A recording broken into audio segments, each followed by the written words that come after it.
नमस्कार दोस्तों, आपका स्वागत है हमारे YouTube चैनल केमिकल कॉन्सेप्ट में। आज हम लोग सीखेंगे संकरण।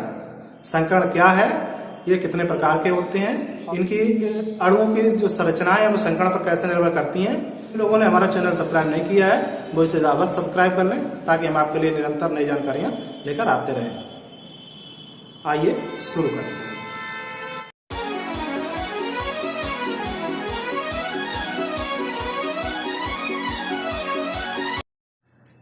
देखिए हाइब्रिडेशन क्या है, इसकी परिभाषा समझ लीजिएगा। हाइब्रिडेशन यानी संकरण।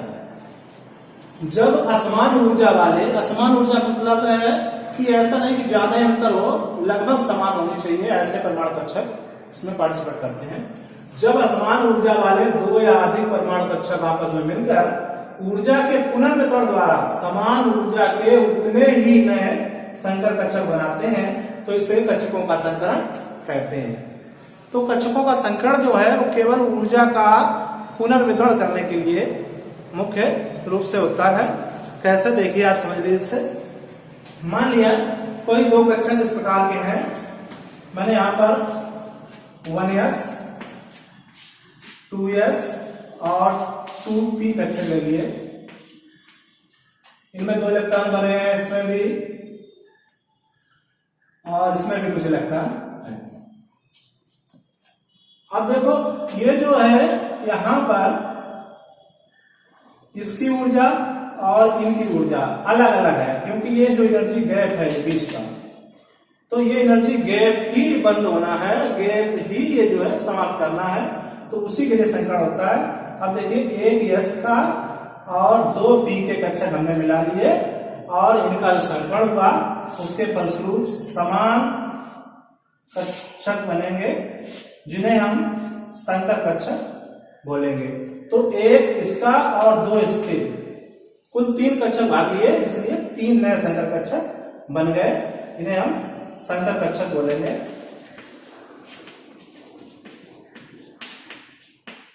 जैसा संकरण होता है उसी आधार पर संकर कक्षकों का नाम होता है।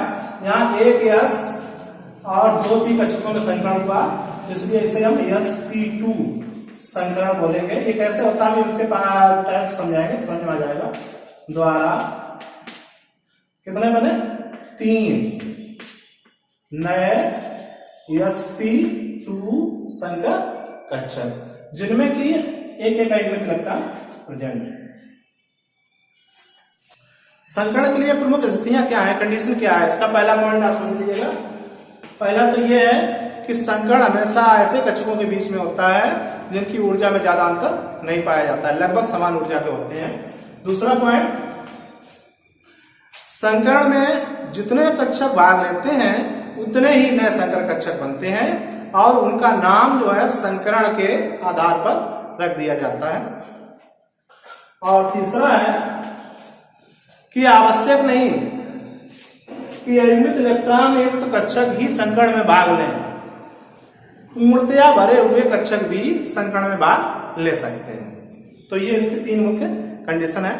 अब देखिए संकरण के प्रकार, टाइप्स ऑफ हाइब्रिडेशन।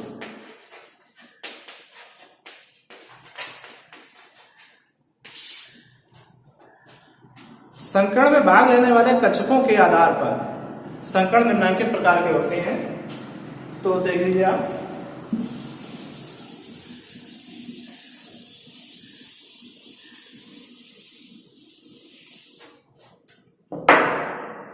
पहला है s संकरण,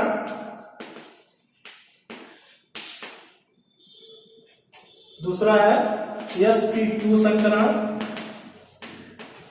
तीसरा है sp3 संकरण, चौथा है sp3d संकरण, पांचवा है sp3d2 संकरण और छठवां है sp3d3 संकरण। नेक्स्ट है dsp2 संकरण। तो इस प्रकार से संकरण अनेक प्रकार के होते हैं, उसमें हमने कुछ आपको यहाँ पे लिख दिए हैं। अब देखो इसमें होता क्या है, इससे पहला है s की संकरण। तो जब एक s कक्षक तथा एक p कक्षक आपस में मिलता है तो इसके फलस्वरूप दो नए संकर कक्षक बनेंगे, जिसे हम sp संकर कक्षक बोलेंगे। इनकी ऊर्जा समान होगी। इसी प्रकार से sp2 में एक s और p का दो कक्षक भाग लेंगे, 3 नए संकर कक्षक बनेंगे, जिन्हें हम sp2 संकर कक्षक कहेंगे।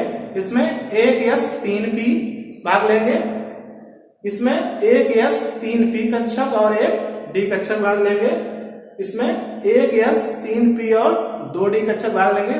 टोटल बनने वाले संकर कक्षक कितने हो जाएंगे? 1 3 4 और 2 6, यानी जितने पार्टिसिपेट करेंगे उतने ही भाग लेंगे।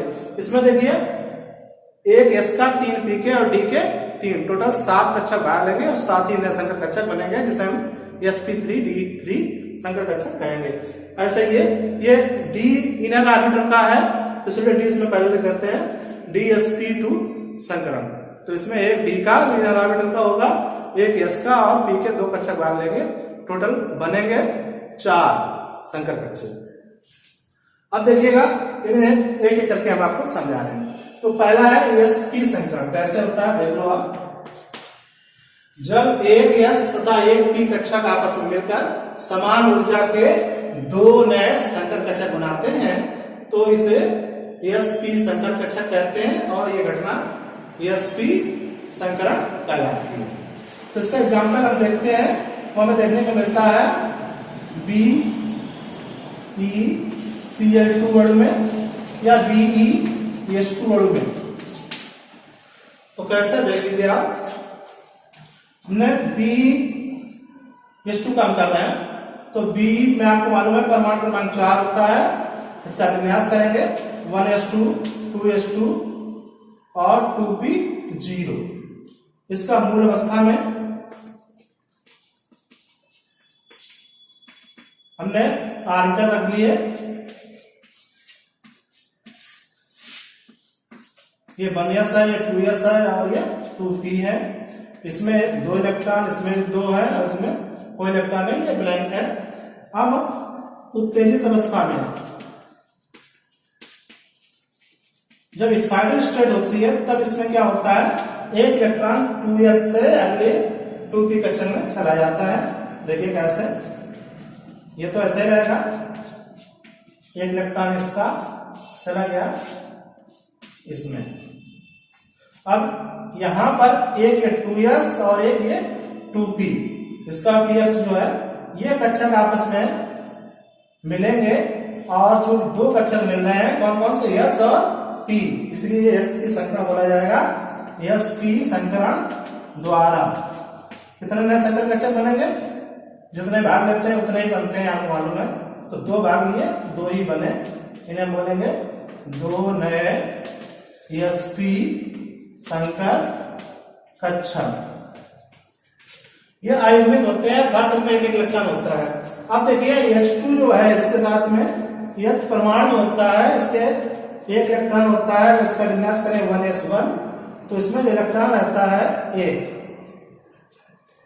ये इलेक्ट्रॉन इसमें आकर के एडजस्ट हो जाएगा। ऐसे एक दूसरा हाइड्रोजन है, उसका इलेक्ट्रॉन इसमें आ जाएगा। तो इस प्रकार से BeH2 अणु का निर्माण हो जाएगा। ऐसा देख लो, ये वाला मैंने ऐसे लिख लिया जैसा था, और ये वाले 2 इलेक्ट्रॉन जो इसके थे हमने ऐसे लिख लिए। अब जो हाइड्रोजन से आए हैं 2 इलेक्ट्रॉन, 2 हाइड्रोजन परमाणु हैं, तो इनके जो इलेक्ट्रॉन आए हैं उसे हमने यहाँ पर डाटा लाइन से दिखा दिया इन इलेक्ट्रॉनों को। तो इस प्रकार से BeH2 का निर्माण हो गया। अब इसका स्ट्रक्चर कैसे आता है, तो जो भी अणु होते हैं जिनमें sp संकरण पाया जाता है, उनका स्ट्रक्चर लाइनियर होता है, यानी रेखीय। कैसे देख लो आप, इसमें मिडिल में सेंटर एटम होता है और दोनों जुड़े हुए परमाणु रहते हैं। इस प्रकार से इसका स्ट्रक्चर हो जाता है। तो ऐसा और भी सभी एग्जाम्पल इस प्रकार से देखेंगे हम। अब आपके सामने हम एक एक करके इनके बॉन्ड एंगल, उनका स्ट्रक्चर कैसा होता है और एग्जाम्पल ये आपको यहाँ पर बता दे रहे हैं। ये जैसे है, ये तो सभी इसी प्रकार से होंगे, है ना। अभी हम sp2 का करेंगे तो हम वहां पर एग्जाम्पल लेंगे BS3 का, ठीक है। हम sp3 का एग्जाम्पल लेंगे तब CH4 का वही, अब इस प्रकार से हम ये बनाते हुए चले। अब देखिए यहाँ पर हम आपको समीकरण, उसके स्ट्रक्चर क्या होंगे और उसका बॉन्ड एंगल क्या होगा, एग्जाम्पल क्या होगा, इसके बारे में एक एक करके आपको बता रहे हैं। तो पहले हम लिख रहे हैं हाइड्रोजन,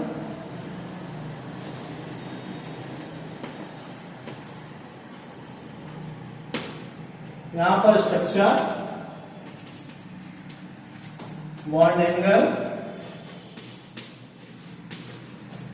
एग्जाम्पल। तो देखो आप, सबसे पहला मैंने लिखा है यहाँ पे sp एब्रिविएशन। इसका स्ट्रक्चर होता है हमेशा लाइनियर यानी रेखीय। इसका बॉन्ड एंगल हमेशा 180 अंश होता है सेंट्रल एटम और जुड़े परमाणु के बीच में। और एग्जाम्पल इसका मैंने बताया था, बेरिलियम के जो भी यौगिक होते हैं, BH2 हुआ आपका, BeCl2 हुआ, ये आपका इसके एग्जाम्पल आते हैं। अब स्ट्रक्चर इसका समझ लीजिएगा, यहाँ पर बना रहे हैं आपके सामने। मैंने BeH2 का बनाना है, तो देखो आप यहाँ B और H इनके बीच में बॉन्ड एंगल 180 अंश, ठीक है, इस प्रकार से। अब देखो दूसरा है sp2, इसकी संरचना जो होती है ट्रिगोनल, प्लेनर, नहीं बोलते हैं त्रिकोणीय, समतलीय। इसका बॉन्ड एंगल हमेशा 120 अंश का होता है। एग्जाम्पल यहाँ पर BH3, BCl3, BF3, यानी बोरान के जो यौगिक होते हैं इसके एग्जाम्पल हो जाएंगे। इसका स्ट्रक्चर आप देख लीजिएगा, सेंट्रल एटम बीच में कर लेंगे और 120 अंश पर, ये सभी एंगल 120 अंश के हैं और हाइड्रोजन एटम यहाँ पर एडजस्ट कर दिया, हम BH3 कर लेंगे, ठीक है। नेक्स्ट तीसरा है sp3 संकरण। जिसका स्ट्रक्चर होता है वो टेट्राहेड्रल होता है, यानी समचतुष्फलकी।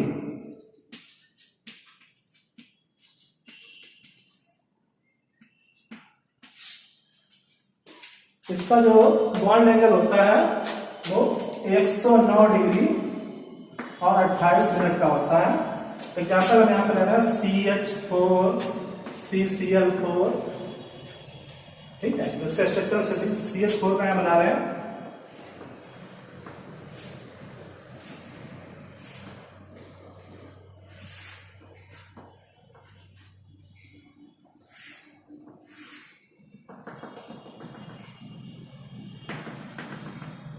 यहाँ पे सेंटर में C है और चारों कोनों पर ये छोटा जॉइंट है। यहाँ पर प्रत्येक बॉन्ड एंगल 109 डिग्री 28 मिनट का होता है। ये समचतुष्फलक की संरचना हो गई। नेक्स्ट है, फोर्थ है sp3d। इसका स्ट्रक्चर जो रहता है वो ट्रिगोनल, बाइपेरेंडल होता है।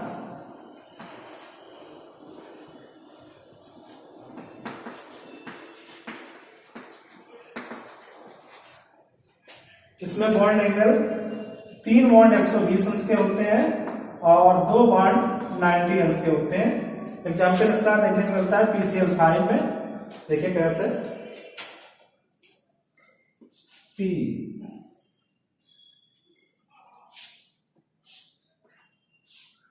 ये ट्रिगोनल बन गया और ये आपका ऊपर से ये 2 Cl इधर हो गए, 3 Cl ट्रिगोनल में। तो ये वाला बॉन्ड जो होता है वो 90 अंश का होता है, जबकि ये बॉन्ड जो होते हैं वो 120 अंश के होते हैं। इस प्रकार से नेक्स्ट चौथा पांचवा है आपका sp3d2। इसकी संरचना होती है ऑक्टाहेड्रल, इसे अष्टफलकी बोलते हैं। ये त्रिकोणीय द्विपिरामिड बोला जाता है। तो इसमें बॉन्ड एंगल 90 अंश का होता है। इसका एग्जाम्पल देखने को मिलता है SF 6 अणु में।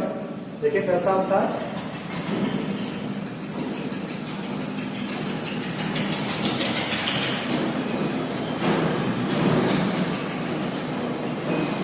यहाँ पर यह एटम रहता है बीच में और सभी कोनों पर यह एटम और ऊपर और नीचे भी एक एटम। यहाँ प्रत्येक बॉन्ड चाहे ये वाला हो या ये वाला हो, सभी 90 अंश के होते हैं। तो ये संरचना जो है अष्टफल की कही जाएगी। नेक्स्ट है छठवां sp3d3। इसकी संरचना जो होती है वो पेंटागोनल बाई पायरामिडल होती है, पंचकोणीय द्विपिरामिडीय। इसमें बॉन्ड एंगल 5 कोण 72 अंश के होते हैं 72 अंश और 2 कोण 90 अंश के होते हैं। इसका एग्जाम्पल देखने को मिलता है IF7 अणु में आयोडीन हेप्टाक्लोराइड। इसका स्ट्रक्चर आप देख लीजिएगा। इसमें एक पेंटागोनल स्ट्रक्चर बनाया गया पंचकोणीय इस प्रकार के।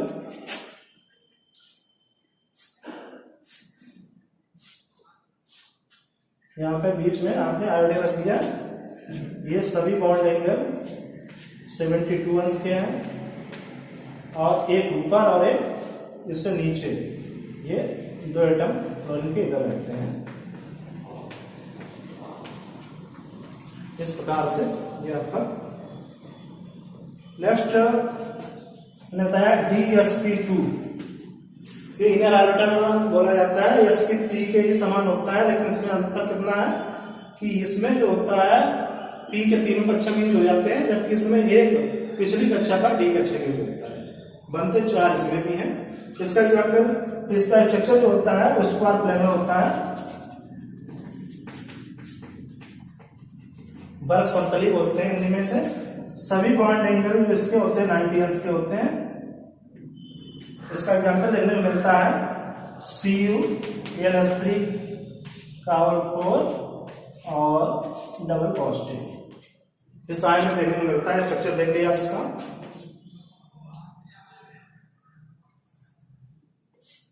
इसका स्ट्रक्चर इस प्रकार का होगा। बीच में Cu हो गया, सभी कोनों पर Ls3 अणु हो गए और ये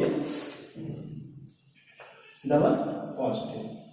तो स्क्वायर प्लेनर स्ट्रक्चर हो गया।